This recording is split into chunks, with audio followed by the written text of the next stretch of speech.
Hello friends, பானின்ஸ் to serial இனி வரப்போகிற எபிசோட்ஸ்க்கான review தான் பார்க்க போகிறோம். அடுத்தடுத்த சுவாரஸ்யங்களை தெரிஞ்சுக்கிறதுக்கு இந்த வீடியோவை ஸ்கிப் பண்ணாமல் கடைசி வரைக்கும் பாருங்கள்.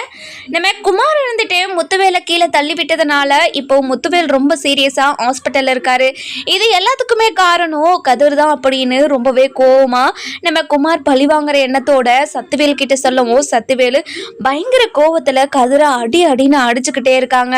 இதெல்லாம் பார்த்துக்கிட்டு இருந்தேன் நம்ம பலன் இருந்துட்டு இங்கே பாருங்கண்ணே, நீங்கள் எதுவுமே முழுசாக தெரிஞ்சுக்காம இப்படி எதுக்காக கதிரை போட்டு அடிச்சுக்கிட்டு இருக்கீங்க? கதிர் இப்படியெல்லாம் பண்ண மாட்டான், அவனுக்கு இப்படி பண்ணவும் தெரியாது, சத்திவேல் முத்துவேல் அண்ணனுக்கு நல்லது தான் பண்ணியிருப்பான் அப்படின்னு சொல்லவும், இங்கே பாருடா எடுபுடி, நீ எதுவுமே பேசாத. என் அண்ணனுக்கு ஏற்கனவே நான் சொன்னேன் இவன் கூட சேராதன்னு. ஆனால் என் அண்ணனுக்கு இது எல்லாமே தேவைதான். என் அண்ணனை இப்படி பண்ணவனை நான் சும்மாவே விட மாட்டேன். இப்போ போலீஸ் ஸ்டேஷனுக்கு போய் கம்ப்ளைண்ட் கொடுக்க தான் போகிறேன் அப்படின்னு 100க்கு கால் பண்ணி போலீஸை ஹாஸ்பிட்டலுக்கு வர வச்சிடறாங்க. வர வச்ச உடனே இங்கே பாருங்க சார், என் அண்ணனை கொலை பண்ண முயற்சி பண்ணவன் இவன் தான். என் அண்ணன் இப்போது ரொம்ப சீரியஸாக இருக்காரு, அதுவும் டாக்டர் எதுவுமே சொல்ல முடியாதுன்னு வேற சொல்லிட்டாங்க. எனக்கு ரொம்ப பயமாக இருக்குது. இவனை நீங்கள் வெளியே வைக்கவே கூடாது, ஜென்மம் முழுக்க இவன் ஜெயிலே தான் இருக்கணும் அப்படின்னு நம்ம கதிரை வந்து போலீஸ்கிட்ட பிடிச்சி கொடுத்துட்றாங்க. போலீஸும் நம்ம சக்திவேல் சொன்னதை நம்பிக்கிட்டு கதிரை பிடிச்சி இழுத்துக்கிட்டு போகிறாங்க. அந்த நேரம் பார்த்து அதாவது நம்ம பாண்டியன், கோமதி, அதுக்கப்புறம் கதிரோட ஒய்ஃப் அதாவது ராஜி, இவங்க எல்லாருமே வராங்க.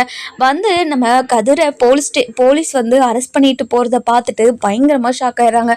அதுக்கப்புறம் கதிர் அதாவது கதிரை பார்த்து நம்ம ராஜி இருந்துட்டு ஓடி வந்து, கதிர் என்னாச்சு கதிர், எதுக்காக உன்னை போலீஸ் கூட்டிகிட்டு போகிறாங்க? இங்கே பாருங்கள் சார், எதுக்காக என்னோட புருஷனை நீங்கள் கூட்டிகிட்டு போகிறீங்க சொல்லுங்கள் சார் அப்படின்னு சொல்லி கேட்கவும், இங்கே பாருங்கம்மா, உங்கள் புருஷன் கொலை முயற்சி பண்ணியிருக்காரு, அதனால தான் உங்கள் புருஷனை நாங்கள் அரெஸ்ட் பண்ணிட்டு போகிறோம்.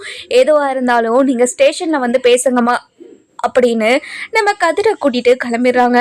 அதுக்கப்புறம் கோமதி இருந்துட்டு ரொம்பவே அழுதுகிட்டே, அம்மா என்னாச்சுமா, எதுக்காக கதிரை இப்போது போலீஸ் பிடிச்சிட்டு போகிறாங்க? இங்கே பாரு கோமதி, இங்கே நடந்த விஷயமெல்லாம் உனக்கு தெரியுமா? அதாவது முத்துவேலை தள்ளிவிட்டது கதிர் தானா? கதிர் இப்படி பண்ணதுனால இப்போது முத்துவேலு ரொம்பவே உடம்பு முடியாமல் ரொம்ப சீரியஸாக இருக்காங்கன்னு சொல்கிறாங்க. டாக்டர் எதுவுமே சொல்லாமல் அவங்க பாட்டுக்கு 4-5 டாக்டராக போய்கிட்டே இருக்காங்க. இதெல்லாம் பார்த்தா எனக்கு ரொம்ப பயமாக இருக்குது அப்படின்னு சொல்லவும், இங்கே பாருங்கம்மா, அண்ணனுக்கு ஏதாவது நல்லது தான் கதிர் பண்ணியிருப்பான். கண்டிப்பாக அண்ணனுக்கு துரோகம் பண்ணுற மாதிரியோ இல்லை அண்ணனுக்கு இப்படி ஆகிற மாதிரியோ எதுவுமே பண்ணியிருக்க மாட்டார். நீங்கள் என்னோட பையனை நம்புங்கம்மா அப்படின்னு சொல்லவும், இதை கேட்டு நம்ம முத்துவேல் இருந்துட்டு, இங்கே பாராத்தா, இதனால் வரைக்கும் நீ இந்த ஓடுகாலி குடும்பத்தோட பேசிக்கிட்டு இருந்ததை நான் பொறுத்துக்கிட்டேன், இனிமேலும் பொறுத்துக்கிட்டோன்னு அவசியமே கிடையாது அப்படின்னு சொல்கிறாங்க. அந்த நேரம் பார்த்து நம்ம டாக்டர் வெளியே வராங்க. வெளியே வந்த உடனே இங்கே பாருங்க, யாருமே பதட்டப்படாதீங்க, பேஷண்ட் கண்ணு முழிச்சிட்டாங்க, இப்போ பேஷண்ட்டுக்கு எதுவுமே இல்லை, நார்மலாக தான் இருக்காரு, வந்து பாருங்க அப்படின்னு சொல்லிடுறாங்க. வந்து பாருங்க அப்படின்னு சொன்னதுமே நம்ம முத்துவேலை பார்க்கறதுக்காக சத்துவேல் ரொம்பவே அழுதுகிட்டே உள்ளே போகிறாரு. போன உடனே, அண்ணன் இப்போ எப்படி இருக்கீங்க அண்ணன், நல்லா இருக்கீங்களாண்ணா அப்படின்னு சொல்லி கேட்கவும், இங்கே பாரு சக்தி, நான் நல்லா தான் இருக்கேன் அப்படின்னு சொல்கிறாங்க. நம்ம அதாவது அப்பத்தாவும் உள்ளே போகவும், அப்பத்தா அழுதுகிட்டே இருக்கிறத பார்த்துட்டு, இங்கே பாருங்கம்மா, எனக்கு ஒன்றும் இல்லைம்மா, எதுக்காக அழுதுகிட்டு இருக்கீங்க? எனக்கு ஒன்றுமே ஆகாது, அழுகாதீங்கம்மா. இங்கே பாருப்பா முத்து, உனக்கு எதுவும் ஆகாதுன்னு எனக்கு தெரியும், நீ எல்லாருக்குமே நல்லது தான்ப்பா நினைப்பேன், ஆனால் உன்னை இந்த நிலைமைக்கு ஆளாக்குனது யாருப்பா அப்படின்னு சொல்லி கேட்கவும், இதை கேட்டு நம்ம முத்துவேல் ரொம்பவே அமைதியாக இருக்காரு. அதாவது குமார் தான் இது எல்லாத்தையுமே பண்ணா அப்படின்னு தெரிஞ்சிச்சுன்னா இந்த வீட்டில் இருக்கிற எல்லாரும் கஷ்டப்படுவாங்களே அப்படின்றதுக்காக அமைதியாகவே இருக்காங்க. இதை கேட்டு நம்ம சக்தி இருந்துட்டு, இங்கே பாராதா, அண்ணன் அமைதியாக இருக்கிறதுலே தெரியலையா இதெல்லாம் யார் பண்ணதுன்னு? அந்த கதிர் தானே பண்ணா. இங்கே பாருங்கண்ணே, அந்த கதிர் தான் இது எல்லாத்துக்கும் காரணம்னு எனக்கு தெரியும், அதனால தான் அந்த கதிரை நான் போலீஸ்கிட்ட ஒப்படைச்சிட்டேன் அப்படின்னு சொல்கிறாங்க. இதை கேட்டு நம்ம அதாவது முத்துவேல் இருந்துட்டு பயங்கரமாக ஷாக் ஆகிடுறாங்க. ஷாக் ஆகிட்ட உடனே, என்ன சொல்கிற நீ, கதிர் தான் இது எல்லாத்துக்கும் காரணம்னு சொல்லிட்டு கதிரை போலீஸ் ஸ்டேஷனில் பிடிச்சி கொடுத்துருக்கீங்களா? இங்கே பாருங்கள், கதிருக்கும் இந்த விஷயத்துக்கும் எந்த ஒரு சம்மந்தமும் கிடையாது. எதுக்காக கதிரை போலீஸ் ஸ்டேஷனில் பிடிச்சி கொடுத்தீங்க? முதல்ல கதிர் இங்கே வந்தாகணும். அண்ணே, என்னென்ன பேசிக்கிட்டு இருக்க நீ? மொத்தமாக அவங்க கட்சியை திரும்பிட்டியானே? அந்த கதிர் உன்னை கொலை பண்ண முயற்சி பண்ணியிருக்கான். அப்படி இருக்கும்போது எப்படின்னு நீ கதிரை இப்போ கேட்குற? எனக்கு புரியலண்ணே அப்படின்னு சொல்லவும், இங்க பாருடா, நடந்த விஷயத்தெல்லாம் சொன்னா நீ தாண்டா ரொம்ப வருத்தப்படுவ. இங்க பாரு, நடந்த விஷயம் எல்லாமே குமாருக்கும் தெரியும். குமார் ஏதோ உன்கிட்ட உளறி வச்சிருக்கான். அது மட்டும் இல்லாம அந்த குடும்பத்தை பழி வாங்குறன்றதுக்காக இப்படியெல்லாம் அந்த குடும்பத்தை மேல பழி போடக்கூடாது. இது மிகப்பெரிய பாவம்டா அப்படின்னு சொல்றாங்க. இதை கேட்டு நம்ம குமார் இருந்துட்டு, இங்க பாருங்க பெரியப்பா, அந்த அந்த கதிர் தானே உன்னை தள்ளி விட்டான். அதனால தானே நீங்க செவத்துல போய் முட்டிக்கிட்டு தலையில அடிபட்டு இப்போ இவ்வளோ சீரியஸா ஹாஸ்பிட்டல்ல இருந்தீங்க. இதெல்லாம் மறந்துட்டீங்களா பெரியப்பா? இங்க பாரு குமாரு, நானும் ஓரளவுக்கு தான் பொறுத்துப்பேன். எதுக்காக அந்த குடும்பத்து மேல இவ்வளோ பகையா இருக்க? அந்த குடும்பம் என்ன பண்ணுச்சு? அதுவும் கோமதி ஆசைப்பட்ட வாழ்க்கையை அமைச்சுக்கிட்டதுனால இப்போ எவ்வளோ பிரச்சனை, எவ்வளோ போராட்டம், எவ்வளோ பெரிய சண்டை அப்படின்னு நம்ம குடும்பத்துல வருஷக்கணக்காக நடந்துக்கிட்டு தானே இருக்கு. ஆனா அப்பவும் உங்களோட கோவமும் எதுவுமே தீரலையா? அவங்க ரொம்ப பாவம். பாண்டியன் அவங்க பசங்களை ரொம்ப நல்லா வளர்த்துருக்கான். கண்டிப்பாக கதிர் இப்படியெல்லாம் பண்ணியிருக்க மாட்டான்னு உனக்கு தோணலையா சத்தி அப்படின்னு சொல்லி கேட்கவும், என்னென்ன அந்த குடும்பத்தை பற்றி இப்படி பெருமை பீத்திக்கிட்டு இருக்கீங்க? இப்படியெல்லாம் பேசுகிறத பார்த்தா எனக்கு ரொம்ப கோவம் வருதுன்னு. அவன் உங்களை கொலை பண்ண முயற்சி பண்ணதுனால தான் அவனை போலீஸ் ஸ்டேஷனில் பிடிச்சி கொடுத்துருக்க. இனிமே அவன் வாழ்க்கையில் வெளியே வரவே முடியாத அளவுக்கு கேஸை போட சொல்லியிருக்க. கண்டிப்பா இனிமே அவன் வெளியே வரவே மாட்டான். இங்க பாரு சக்தி, நீ ரொம்ப ஓவரா போய்கிட்டு இருக்க. நான் இந்த நிலைமைக்கு ஆளானதுக்கு காரணமே குமார் தான். அது முதல்ல நீ புரிஞ்சுக்கோ அப்படின்னு சொல்றாங்க. இதை கேட்ட உடனே நம்ம குமாருக்கு பயங்கரமா ஷாக் ஆயிடுது. இங்க பாருங்க பெரியப்பா, என்ன பெரியப்பா, உங்க மருமகனை காப்பாத்துறதுக்காக ஏன் மேலேயே நீங்க பழிய போடுவீங்களா? இங்க பாரு குமாரு, யாரு பழி போடுறாங்கன்னு உன் மனசாட்சிக்கே தெரியும். எப்படி குமாரு என்னை இந்த நிலைமைக்கு ஆளாக்கிட்டு உன்னால இப்படியெல்லாம் பேச முடியுது? இந்த மாதிரிலாம் பேசுறது நிறுத்து. உன்னை பார்த்தாவே எனக்கு வெறுப்பா இருக்கு அப்படின்னு சொல்லவும், இங்க பாருங்கண்ணே, என்னென்ன எதுக்காக இப்படிலாம் பேசிக்கிட்டு இருக்கீங்க? இந்த விஷயத்துக்கெல்லாம் காரணம் என்னோட பையனா? நீங்க சொல்றது எனக்கு எதுவுமே புரிய மாட்டேங்குதுண்ணே, எனக்கு தெளிவா சொல்லுங்கண்ணே அப்படின்னு ரொம்ப பம்பிக்கிட்டே கேட்கவும், அதுக்கப்புறம் நடந்த விஷயத்தெல்லாம் நம்ம முத்துவேல் இருந்துட்டு சக்திவேல் கிட்ட சொல்லவும், இதெல்லாம் கேட்டுக்கிட்டு இருந்தேன் நம்ம வடிவு மாறி. அதுக்கப்புறம் என்ன, நம்ம அப்பத்தா, அப்புறம் நம்ம கோமதி, பாண்டியன் எல்லாருமே பயங்கர ஷாக்கு. அதுக்கப்புறம் ராஜி இருந்துட்டு அதாவது சக்திவேல் கிட்ட போயிட்டு, இங்க பாருங்க சித்தப்பா, நீங்க என் மேல கோவத்துல இருக்கீங்கன்னா நான் இல்லை நல்லா சொல்லலை. ஆனா நாங்க பண்ணது எதுவுமே வேணும்னெல்லாம் பண்ண கிடையாது. ஏதோ சந்தர்ப்ப சூழ்நிலை இப்படியெல்லாம் ஆகிப்போச்சு. அதுக்காக கதிர் மேல இப்படி ஒரு பழியை தூக்கி போடுவீங்களா? உங்க பையன் இப்படி ஒரு கேவலமான வேலையை பண்ணியிருக்கான். இது மட்டும் கிடையாது, நிறைய கேவலமான வேலையெல்லாம் பண்ணியிருக்கான். ஆனா அவனை மன்னிச்சு நீங்க வீட்டுல வச்சிருக்கீங்க. ஆனா நான் என்ன தப்பு பண்ணிட்டேங்கன்னு நீங்க என்னை ஓடுகாலி அப்படி இப்படின்னு அசிங்கப்படுத்திக்கிட்டு இருக்கீங்கன்னு எனக்கு ஒன்றும் புரியல மாட்டேங்குது சித்தப்பா. இதனால் வரைக்கும் உங்களை ஒரு வார்த்தை கூட நான் எதிர்த்து பேசியிருப்பேனா? ஆனால் இப்போ நீங்கள் என்னை பேச வைக்கிறீங்க. இனிமே இந்த மாதிரி என் கதிரை பற்றி ஏதாவது ஒரு வார்த்தை தப்பாக பேசுனீங்க, உங்களை நான் சும்மாவே விடமாட்டேன் அப்படின்னு சொல்லவும், என்ன ஓடுகாலி, என்ன பேசிக்கிட்டு இருக்க அப்படின்னு சொல்லி கேட்கவும், நம்ம முத்துவேல் இருந்துட்டு, இங்க பாரு சக்தி, இதுக்கு எல்லாத்துக்கும் காரணம் குமார் தான். இப்போ ஜெயிலுக்கு போகணும்னா குமார் தான் ஜெயில போய் உக்காந்துக்கிட்டு இருக்கணும். எந்த ஒரு தப்புமே பண்ணாத ஒருத்தனை ஜெயில போய் உட்கார வச்சிருக்கே, உனக்கு மனசாட்சி இல்லை அப்படின்னு சொல்லவும், இதை கேட்ட நம்ம மாறி இருந்துட்டு, இங்க பாருங்க தம்பி, ஆரம்பத்துல இருந்து அந்த குடும்பத்து மேல நீங்க கோவத்துல இருக்கீங்கன்னா நான் இல்லை நல்லா சொல்லலை. அதுக்காக செய்யாத தப்பா உங்க மேல தூக்கி போறது இது பெரிய பாவம் இல்லையா? எதுக்காக இப்படி எல்லாம் பண்றீங்க? இங்க பாரு குமாரு, உன்னாலதான் இது எல்லாமே நடந்துகிட்டு இருக்கு. நீ வாயை திறக்கலனா இங்க இன்னும் பிரச்சனை அதிகமாயிட்டே தான் இருக்கும். முதல்ல நடந்த விஷயத்த சொல்றியா இல்லையா அப்படின்னு சொல்லி கேட்கவும், அதுக்கப்புறம் முத்துவேல் எழுந்து உக்காந்துக்கிட்டு, இங்க பாரு குமாரு, இங்க வா அப்படின்னு சொல்லி கூப்பிடவும், அதுக்கப்புறம் குமார் கிட்ட வராங்க.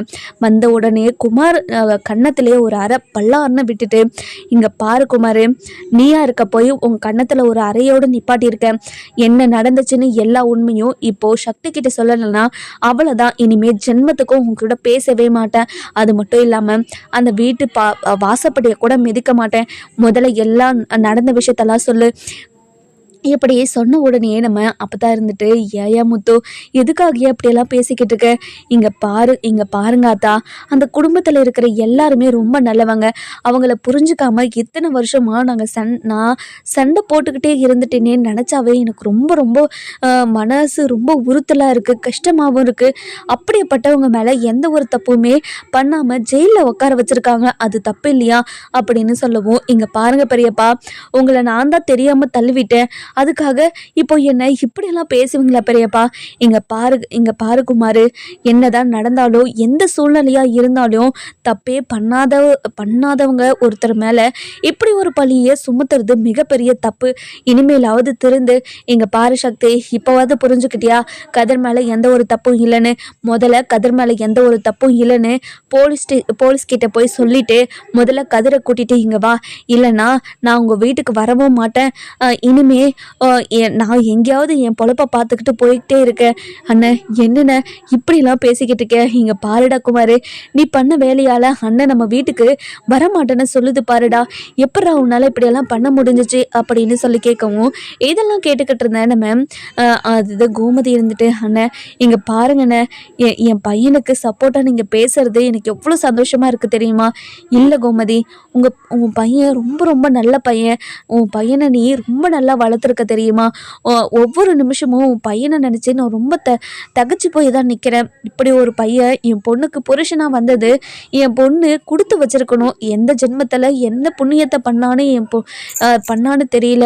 இப்படி ஒரு மாப்பிள்ளை கிடைக்கிறதுக்கு நாங்களே தேடி கண்டுபிடிச்சி கல்யாணம் பண்ணி வச்சுருந்தாலும் இப்படி ஒரு மாப்பிள்ளையை நாங்கள் கல்யாணம் பண்ணி வச்சுருக்க மாட்டோம்.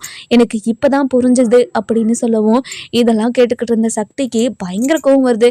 இருந்தாலும் அண்ணன் இந்த நிலைமையில இருக்கிறத பார்த்துட்டு இனிமே எந்த ஒரு பிரச்சனையும் பண்ணக்கூடாது, அண்ணனுக்கு ஏதாவது ஆயிடுச்சுன்னா என்ன பண்றது அப்படின்னு ரொம்பவே பதறி போய், சரிங்கண்ணே, நீங்கள் சொன்ன மாதிரியே போலீஸ் ஸ்டேஷனுக்கு போயிட்டு கதிர் மேலே எந்த ஒரு தப்புமே இல்லைன்னு நிரூபித்து நான் கூட்டிகிட்டு வந்துடுறேன் அப்படின்னு போலீஸ் ஸ்டேஷனுக்கு போகிறாங்க. போன உடனே அதாவது லாக்கப்பில் இருக்கிற கதிரை பார்த்துட்டு பயங்கர கோவமாக முறைச்சிக்கிட்டே இருக்காங்க. இந்த பக்கம் ராஜி, நம்ம பாண்டியன், அதுக்கப்புறம் கோமதி, இவங்க 3 பேருமே அழுதுகிட்டே, அதாவது பாண்டியன் அழுக மாட்டார், நம்ம கோமதியோ ராஜியோ அழுதுகிட்டே நம்ம கதிர்கிட்ட போய் நின்று, கதிர் இங்கே பாரு கதிர், உன் மேலே எந்த ஒரு தப்பும் இல்லைன்னு என் அண்ணனே சொல்லிடுச்சு. என் அண்ணனே சொன்னதுனால உன் மேலே எந்த ஒரு தப்பும் இல்லைன்னு நிரூபிச்சு உன்னை கூட்டிகிட்டு போகலான்னு தான் வந்திருக்கோம் அப்படின்னு சொல்லவும், இங்கே பாருங்கம்மா, நான் எந்த ஒரு தப்பும் பண்ணலம்மா, அவரை தள்ளிவிட்டது குமார் தான். குமார் தள்ளிவிட்டுட்டு ஏமாலைய பழிய போட்டாரு. அது மட்டும் இல்லாமல் என்னை தேவையில்லாமல் அடின்னு அடிச்சுக்கிட்டே இருந்தாங்கம்மா அப்படின்னு சொல்லவும், என்ன கதிரை சொல்கிற நீ? உன்னை அடித்தாங்களா? யார் உன்னை அடித்தது? போலீஸா? இல்லைம்மா, உங்கள் அண்ணன் மீசக்காரர் தான் அப்படின்னு சொல்லவும், இதை கேட்ட உடனே நம்ம கோமதிக்கு ஆத்திரம் தாங்க முடியல. அந்த போலீஸ் ஸ்டேஷன்லேயே போய் நம்ம சக்திவேலோட சட்டையை பிடிச்சிக்கிட்டு, இங்கே பாருங்க, நீ என்னோட அண்ணன் தான், நான் இல்லை நல்லா சொல்லலை, ஆனால் எந்த ஒரு தப்புமே பண்ணாத என் பையனை எப்படி போட்டு அடிச்சிருக்க? உனக்கு மனசாட்சி இல்லை? எப்படி இப்படியெல்லாம் உன்னால் பண்ண முடிஞ்சிச்சு? என் அண்ணன் பிறந்த வயிற்றுலேயே தானே நீயும் பிறந்த, உனக்கு மட்டும் என்ன வெட்டி வீராப்பு? எதுக்காக என் பையனை அடிச்ச? இங்கே பாரு, உன் பையன் மேலே எந்த ஒரு தப்பும் இல்லைன்னு வெளியே கூட்டிகிட்டு வரதே பெரிய விஷயம். இந்த மாதிரி என்கிட்ட பேசிக்கிட்டே இருந்த, அவ்வளோதான் உனக்கு மரியாதை, முதல்ல சட்டையிலேருந்து கையெடு அப்படின்னு ரொம்பவே திட்டிக்கிட்டு சட்டையிலேருந்து கையெடுத்துட்டு போலீஸ் ஸ்டேஷனில் போலீஸ்கிட்ட பேசிட்டு கையெழுத்தை போட்டு அவர் பாட்டுக்கு கிளம்பிடுறாங்க. அதுக்கப்புறம் நம்ம கதிர் இருந்துட்டு, இங்கே பாருங்கம்மா, அவர் எப்போவுமே இப்படி தான் நமக்கு தெரியும், அவர்கிட்ட போய் நம்ம என்னத்தை பேச முடியும்? அவர்கிட்ட நம்ம எதுவுமே பேசாமல் அமைதியாக இருக்கிறது தான் நல்லதுமா. முதல்ல வாமா ஹாஸ்பிட்டலுக்கு போகலாம். ஹாஸ்பிட்டலில் அவர் என்ன நிலைமையில இருக்காருன்னு சத்தியமாக எனக்கு தெரியலம்மா. எனக்கு ரொம்ப பதட்டமாக இருக்குது. நான் அவரை பார்த்தே ஆகணும். அவர் இப்போ எப்படி இருக்காருன்னு டாக்டர் சொன்னாரா அப்படின்னு சொல்லி கேட்கவும், இங்கே பாரு கதிர், டாக்டர் அவர் நல்லா இருக்காருன்னு சொல்லியிருக்காரு. அவருக்கு எந்த ஒரு பிரச்சனையும் இல்லை, இனிமே எந்த பிரச்சனையும் வராதுன்னு சொல்லியிருக்காரு அப்படின்னு சொன்னது தான் நம்ம கதிருக்கு நிம்மதியாகவே இருக்குது. இதெல்லாம் பார்த்துக்கிட்டு இருந்தால் நம்ம பாண்டியன் இருந்துட்டு, இங்கே பாரு கதிர், எந்த ஒரு சூழ்நிலையுமே யாருமே உன்ன மாரி இருக்க மாட்டாங்க தெரியுமா? உன்னை பார்த்தாலே எனக்கு ரொம்ப ஆச்சரியமா இருக்கு. எப்படி கதிரு உன்னால மட்டும் இப்படியெல்லாம் நடந்துக்க முடியுது? இங்க பாருங்கப்பா, நீங்க தானே என்னை வளர்த்தீங்க. அதனால தான்ப்பா நான் இப்படி இருக்கனோ என்னமோ! எனக்கு தெரியல. இப்படி இருக்கிறது நானா இல்லை என்னன்னே எனக்கு ஒன்றும் புரியலப்பா. அப்படின்னு சொல்றாங்க. அதுக்கப்புறம் நம்ம கோமதி இருந்துட்டு, சரி கதிரு, நம்ம ஹாஸ்பிட்டலுக்கு போலாம் அப்படின்னு ஹாஸ்பிட்டலுக்கு கூட்டிட்டு போறாங்க. போன உடனே நம்ம கதிர் உள்ள போறாரு. உள்ள போய் நம்ம முத்துவேலோட கையை பிடிச்சிக்கிட்டு, அதாவது முத்துவேல் தூங்கிக்கிட்டு இருக்காங்க. பெட்டு மேலே உட்காந்து முத்துவேலோட கையை பிடிச்சிக்கிட்டு தேய்ச்சிக்கிட்டு இருக்காங்க. அப்படியே திடீர்னு கண்ணை திறக்கவும் நம்ம கதிரை பார்த்த முத்துவேல் இருந்துட்டு ரொம்பவே அழுதுகிட்டே, இங்கே பாரு கதிர், உன்னால் உன் என்னால் உனக்கு எவ்வளோ பெரிய கஷ்டம்லாம் வந்திருக்கு. அதையும் மீறி எதுக்காக எனக்கு உதவி பண்ணணும்னு நினைக்கிற?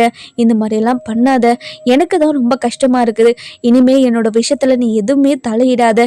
நானே என்னோட விஷயத்தில் பார்த்துக்கிறேன். இங்கே பாருங்கள், என்னோட உயிரே போனாலையும் கடைசி வரைக்கும் கடைசி மூச்சு வரைக்கும் உங்கள் பக்கபலமாக நான் இருப்பேன்.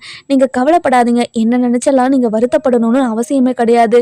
இல்லை கதிரு, உன்னை சக்திவேலை ரொம்ப அடிச்சிட்டானாமே, ஆத்தா சொல்லுச்சு.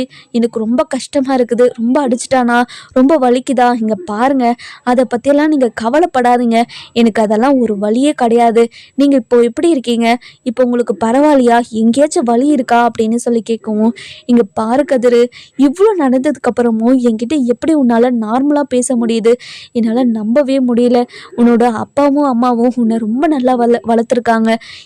என் நாங்களும் வளர்த்துருக்கோமேனே ஒரு பையனை திருடனாவும் முரடனாவும் கோவக்காரனாவும் எந்த சூழ்நிலையில் எப்படி நடந்துக்கிறதுன்னு தெரியாமல் வளர்த்து வச்சுருக்கோம். இங்கே பாரு, எப்படி புள்ள வளர்க்குறதுன்னு கேட்டால் உன்ன மாதிரி தான் வளர்க்கணும்னு நான் சொல்லுவேன் அப்படின்னு சொல்லி ரொம்ப பெருமைப்பட்டுக்கிட்டே இருக்காங்க. அந்த நேரம் பார்த்து நம்ம கோமதியும் உள்ளே வராங்க. வந்த உடனே நம்ம கோமதி கையை பிடிச்சிக்கிட்டே, இங்கே பாரு கோமதி, இத்தனை வருஷமாக உன்னோட பாசத்தையும் உன்னோட அன்பையும் புரிஞ்சுக்காம இருந்ததை நினச்சி நான் ரொம்ப வருத்தப்படுறேன். இனிமே உங்கள் குடும்பத்தை கூட சேர்ந்து சந்தோஷமாக நம்ம 2 குடும்பமும் ஒன்றா இருக்கணும்னு ஆசைப்பட்றேன் நான் அப்படின்னு சொல்கிறாங்க. அண்ணன், என்னென்ன சொல்கிறீங்க? இந்த ஒரு வார்த்தைக்காக தான் நான் எத்தனை வருஷமாக ஏங்கிக்கிட்டு இருக்கேன்னு உங்களுக்கு தெரியுமாண்ணே? ஒவ்வொரு நாளும் விடியும் போது நீங்கள் என்கிட்ட பாசமாக பேசிட மாட்டீங்களா, அன்பாக இருந்துட மாட்டீங்களா அப்படின்னு நினச்சி ஏங்காத நாளே கிடையாது. ஆனால் எங்கே உங்ககிட்ட பேசினா உங்கள் சொத்தை நான் கேட்டுருணும்னு நினச்சி தானே நீங்கள் என் கூட பேசாமல் இருக்கீங்க. உங்கள் சொத்தில் ஒரு பைசா கூட எனக்கு வேண்டவே வேண்டானே. உங்களோட அன்பு மட்டும்தான், அன்புக்காக மட்டும்தான் நான் ஏங்கி கிடக்கிறேன். அந்த அன்பை கொடுத்தா மட்டும் போதும் அப்படின்னு சொல்லவும், இங்கே பாருமா கோமதி, நீ போலீஸ் ஸ்டேஷனில் போய் ஒரே ஒரு கம்ப்ளைண்ட் கொடுத்துருந்தா போதும். எங்கள் சொத்தில் பாதி பங்கு உனக்கு வந்திருக்கும். ஆனால் நீ அப்படியெல்லாம் பண்ணலையே. சொத்துக்கு ஆசைப்பட்டிருந்தா நீ அப்படியெல்லாம் பண்ணி சொத்தை வாங்கிட்டு போயிருக்கலாம்ல. நீ அப்படி பண்ணாமல் இவ்வளோ தூரம் எங்கள் அன்புக்காக ஏங்கிக்கிட்டு இருக்கானா எனக்கு நல்லாவே புரிஞ்சுக்க முடியுது. நீ கவலைப்படாத. இனிமேல் கவலைப்பட வேண்டிய அவசியமாக கிடையாது. நீ கவலைப்படாமல் சந்தோஷமாக இரு அப்படின்னு சொல்கிறாங்க. இங்கே பாரு கதிரு, இது எல்லாமே நடந்தது உன்னால தான். என் அண்ணன் கூட இப்படியெல்லாம் பேசணும், சந்தோஷமாக இருக்கணும், என் அண்ணன் குடும்பத்துக்கு அதாவது வீட்டுக்கு சகஜமாக போயிட்டு வரணும்னு எத்தனை வருஷம், எத்தனை நாள், எத்தனை நைட்டு அழுதுருக்கேன் தெரியுமா? அது எல்லாத்தையுமே ஒரே ஒரு நிமிஷத்தில் நீ எல்லாம் காணா போக்கு வச்சுட்டல. எனக்கு எவ்வளோ சந்தோஷமாக இருக்குது தெரியுமா? இந்த சந்தோஷத்தை சொல்கிறதுக்கு அளவே கிடையாது அப்படின்னு சொல்கிறாங்க. இந்த பக்கம் பார்த்தீங்கன்னா நம்ம சக்திவேலுக்கு கோவம் ஆத்திரம்னு நிறைய வந்துக்கிட்டே இருக்குது. ஏன்னா அதாவது முத்துவேல் கிட்ட கதிரும் கோமதியும் ரொம்ப நேரமாக பேசிக்கிட்டு இருக்கிறத பார்த்துட்டு அதுக்கப்புறம் கோவம் தாங்க முடியாமல் திடீர்னு உள்ளே போகிறாரு. உள்ளே போன உடனே, இங்கே பாருங்கண்ணே, நீங்கள் இப்படி பண்ணிக்கிட்டு இருக்கிறதே எனக்கு சுத்தமாக பிடிக்கலண்ணே. எதுக்காக இந்த ஓடுகாலி குடும்பத்தோட உறவாடிக்கிட்டு இருக்கீங்கன்னு எனக்கு சத்தியமாக புரியல. இனிமேல் அவங்கக்கிட்ட நீங்கள் பேசவே கூடாதுண்ணே. எதுக்காக அவங்க கூட நீங்கள் பேசணும்? இனிமேல் நீங்கள் பேசக்கூடாது. பேச மாட்டேனே, என்கிட்ட சத்தியம் பண்ணுங்கண்ணே. இங்கே பாரு சத்தி, இதுக்காக இவ்வளோ கோவப்படுற? நான் உடம்பு முடியாமல் இருக்கேன். அவங்க என்ன பார்க்க வந்திருக்காங்க. இத்தனை வருஷமாக கோமதியை புரிஞ்சுக்காததை நினச்சா எனக்கு எவ்வளோ கஷ்டமாக இருக்குது. நீ கோமதியை புரிஞ்சுக்க மாட்டியா? எதுக்காக கோமதியை புரிஞ்சுக்காம இப்படி அவளை கஷ்டப்படுத்திக்கிட்டு இருக்க? இங்கே பாரு, அவளோட இந்த அண்ணனுங்க அவ கஷ்டத்தையும் துன்பத்தையும் தாங்குற பொறுப்பும் கடமையும் நமக்கு இருக்குது. அவளை புரிஞ்சுக்காம இத்தனை வருஷமாக நம்ம இருந்ததே தப்பு.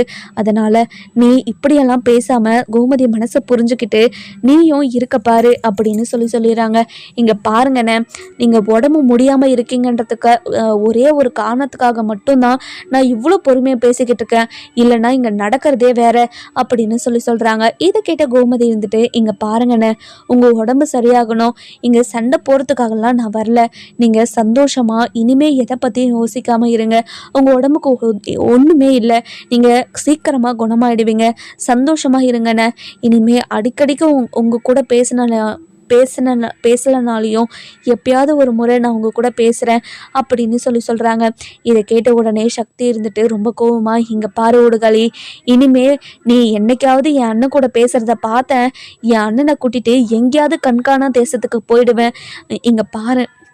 இங்கே பாரு, இந்த மாதிரி மனசாட்சி இல்லாமல்லாம் பண்ணாத, என் அண்ணனை கண்ணுலாச்சும் நான் பார்த்துக்கிட்டு இருப்பேன் அப்படின்னு சொல்லிட்டு நம்ம முத்துவேல்கிட்ட போயிட்டு, இங்கே பாருங்கண்ணே, உங்களுக்கு உடம்பு முடியாமல் இருக்கிறப்போ உங்களை மனசை கஷ்டப்படுற மாதிரி இங்கே எந்த சண்டையும் நடந்துடக்கூடாதுன்றதுக்காக தான் இப்போ நான் இந்த இடத்த விட்டு போகிறேனே. ஆனால் என் மனசு முழுக்க இங்கே தானே இருக்கும். எப்படி இருக்கீங்க, என்ன பண்ணிக்கிட்டு இருக்கீங்கன்னு நான் ஆத்தா கிட்ட கேட்டோ இல்லை பழனி கிட்ட கேட்டோ தெரிஞ்சுக்கிறேனே. நான் இங்கேருந்து வரேன், பத்ரனை உடம்ப பார்த்துக்கோங்க அப்படின்னு சொல்கிறாங்க. அதுக்கப்புறம் கதிர் இருந்துட்டு, இங்கே பாருங்க மாமா, நீங்கள் கவலைப்படாதீங்க, எந்த ஒரு சூழ்நிலையிலையும் உங்களை நான் கைவிட மாட்டேன். நீங்கள் உடம்பு சரியாகிற வரைக்கும் கண்டிப்பாக உங்கள் கூட நிற்பேன், அது யார் தடுத்தாலும் முடியாது அப்படின்னு சொல்லிட்டு சக்திவேலை முறைச்சிக்கிட்டே நம்ம கதிர் அந்த இடத்த விட்டு கிளம்புறாங்க. அதுக்கப்புறம் நம்ம முத்துவேலை இருந்துட்டு சக்திவேல் கிட்ட, இங்கே பாரு சக்தி, எதுக்கு எடுத்தாலும் இப்படி கோவப்படுறத நிறுத்து. எதுக்காக இவ்வளோ கோவப்படுறேன்னு சத்தியமாக எனக்கு புரியவே மாட்டேங்குது. இந்த கோவத்தை முதல்ல கண்ட்ரோல் பண்ணு, இனிமே இந்த மாதிரி கோவப்படவே கூடாது நீ அப்படின்னு சொல்கிறாங்க.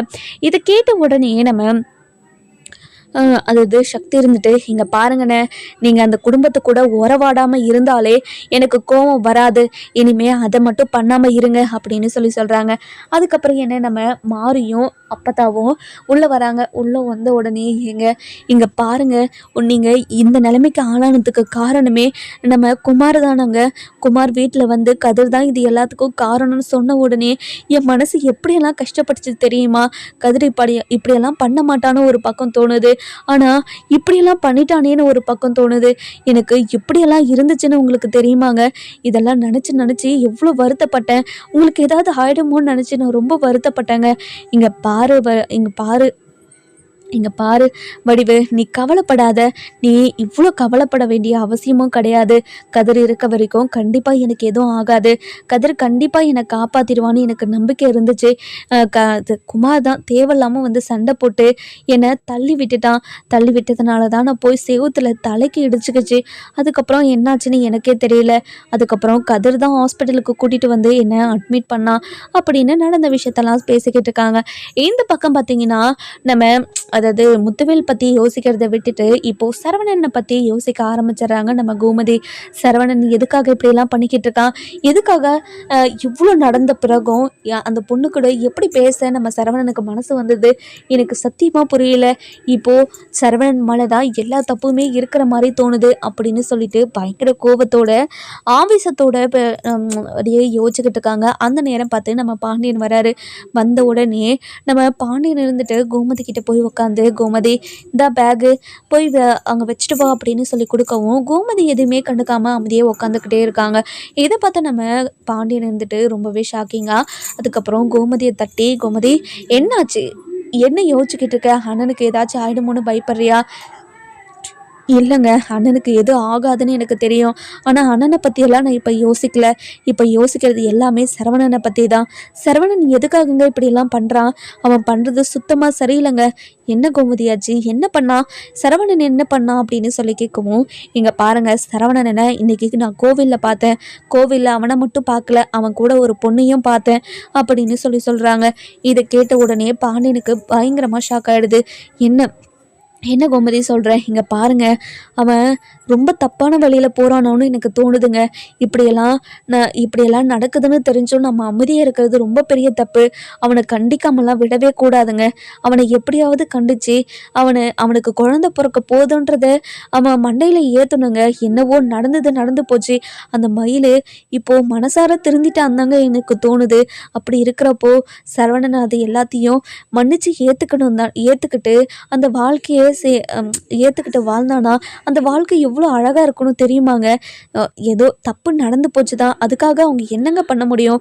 ஏதோ தப்பு நடந்ததுக்காக காலில் விழுந்து மன்னிப்பு கேட்டுட்டாங்க, 1000 முறை மன்னிப்பு கேட்டுட்டா. ஆனால் நம்ம தான் அவளை மன்னிக்க முடியாமல் இருக்கோம். ஆனால் அவள் பண்ணது தப்பு தாங்க. ஆனால் அவள் எல்லாத்தையும் மன்னிச்சு எல்லாத்தையும் உணர்ந்து நிற்கிறான். அப்படி இருக்கிறவளை நம்ம மன்னிச்சு ஏற்றுக்கலாம் இல்லைங்க அப்படின்னு சொல்கிறாங்க. இதெல்லாம் கேட்டுக்கிட்டு இருந்த நம்ம பாண்டியன் சரவணன் இருந்துட்டு ரொம்பவே கோவமா, நிறுத்துங்கம்மா, இனிமே அவளை மன்னிச்சு ஏற்றுக்கணும்னு மட்டும் நீங்கள் நினச்சி கூட பார்க்காதீங்க. அது எந்த காலத்துக்கும் நடக்காது. எப்படிம்மா உங்களால் இப்படியெல்லாம் பேச முடியுது? இப்போது தப்பு பண்ணதெல்லாம் அவள் இப்போது எல்லா பழியும் ஏமலை இருக்குது அப்படி தானே அப்படின்னு சொல்கிறாங்க. சரவணன் விஷயத்தில் நம்ம கோமதி என்ன முடிவு எடுப்பாங்க, இல்லை சரவணன் என்ன முடிவு எடுப்பாருன்னு அப்படின்னு நம்ம வர எபிசோட்ல பார்க்கலாம். இந்த வீடியோ உங்களுக்கு பிடிச்சிருந்தா லைக் பண்ணுங்க, சப்ஸ்கிரைப் பண்ணுங்க, மறக்காம பெல் ஐகானையும் கிளிக் பண்ணி